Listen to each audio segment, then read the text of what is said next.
옛적의 선지자들을 통하여 여러 부분과 여러 모양으로 우리 조상들에게 말씀하신 하나님이 이 모든 날 마지막에는 아들을 통하여 우리에게 말씀하셨으니 이 아들을 만유의 상속자로 세우시고 또 그로 말미암아 모든 세계를 지으셨느니라. 아멘. 조직 생활이나 인간관계 혹은 리더십과 관련하여 최근에 가장 중요하게 언급되는 것 중에 하나가 바로 소통입니다. 소통이란 뜻이 서로 잘 통해서 오해가 없는 것이란 뜻을 가지고 있습니다. 소통을 잘하기 위해서는 내가 말을 잘 하는 것도 중요하지만 사실 더 중요한 것은 상대방의 말을 잘 듣는 것이다 라고 할 수 있습니다. 예전에는 연령이 더 많고 사회적인 지위가 더 높으면 아랫사람에게 명령하고 지시하는 것을 당연하게 여겼습니다. 그 말이 합리적이지 않아도 아랫사람은 그냥 네 하고 따르는 것을 당연한 도리라고 생각했죠. 그러나 이제는 그렇지 않습니다. 이제는 자신의 권위로 짓눌러서 꼼짝없이 복종하게 만드는 분위기는 점점 사라지고 서로의 생각을 나누고 상의하는 소통의 과정을 중시하는 분위기가 되어가고 있습니다. 사람들이 소통하는 방법은 다양합니다. 그 중에서도 말을 하는 것은 소통의 가장 중요한 방법 중에 하나입니다. 사람이 다른 동물들에 비하여 소통을 잘 할 수 있는 이유 중에 하나가 바로 언어를 가지고 있어서 말하고 또 들을 수 있기 때문입니다. 말을 할 수 있는 피조물은 사람이 유일하죠. 하나님께서 사람들에게만 주신 가장 특별한 선물이기도 합니다. 하나님께서는 이 세상을 말씀으로 창조하셨습니다. 그리고 사람들에게 말할 수 있는 능력을 주셨습니다.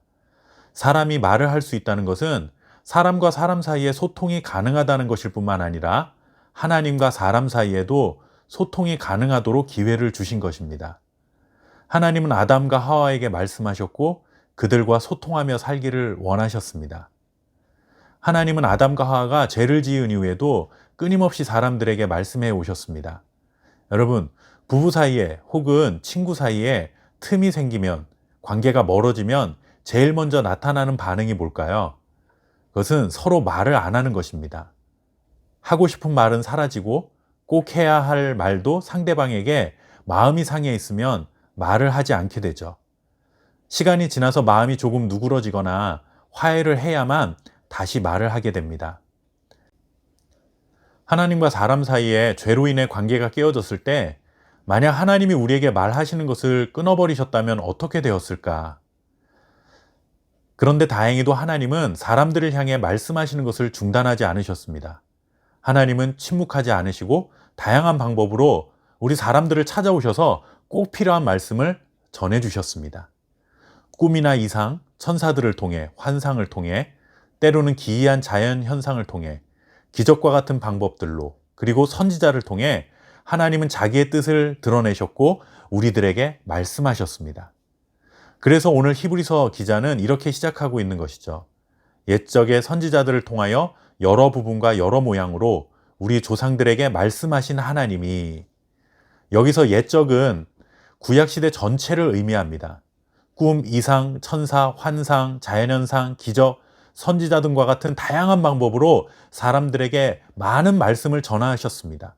그리고 그 말씀의 핵심이 무엇인가 하면 하나님이 창조주이시고 구원자가 되신다는 사실이었습니다. 하나님이 창조주요 구원자이시니 죄로부터 돌이켜 나에게로 돌아와라 라는 것이 하나님의 말씀의 결론이었습니다. 그런데 이런 많은 방법을 통해 많은 말씀을 전하셨음에도 불구하고 사람들은 그 말씀을 듣지 않은 것이죠. 결국 하나님은 최후의 말씀을 하십니다. 최후의 말씀이란 이제까지의 방법과는 다른 가장 확실한 방법이고 이 마지막 말마저도 듣지 않는다면 더 이상의 기회는 없다는 최후 통첩이었습니다.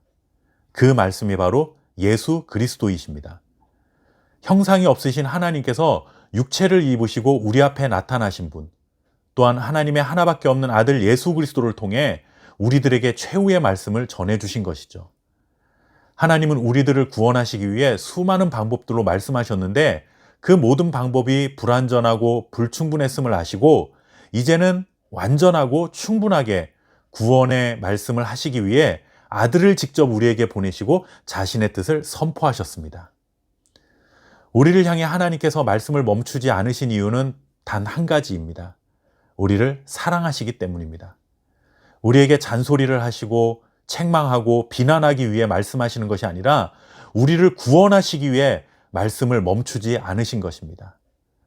하나밖에 없는 아들을 보내서라도 우리를 얼마나 사랑하고 있는지 말씀하고 싶으셨고, 구원을 끝까지 포기하지 않으시는 하나님의 그 열심을 우리에게 나타내고 싶으셨던 것입니다. 예수 그리스도는 하나님의 마지막 말씀입니다. 예수 그리스도 이후에 새로운 하나님의 말씀은 주어지지 않습니다. 예수 그리스도보다 더 완전하고 충분한 하나님의 말씀은 없기 때문입니다. 이제 우리는 기록된 하나님의 말씀인 성경을 통해 말씀을 듣게 되는 것이죠. 성경 외에 어떤 새로운 계시의 말씀을 듣는 것이 아니라 성경에 기록된 하나님의 말씀을 하나하나 깨닫게 하시는 성령 하나님의 음성을 듣는 것입니다. 성경을 통해 하나님이 어떤 분이시며 예수 그리스도가 어떤 분이신지를 알아가게 되고, 그 알아가는 지식이 하나님과 예수님에 대한 믿음을 견고하게 만들어줍니다.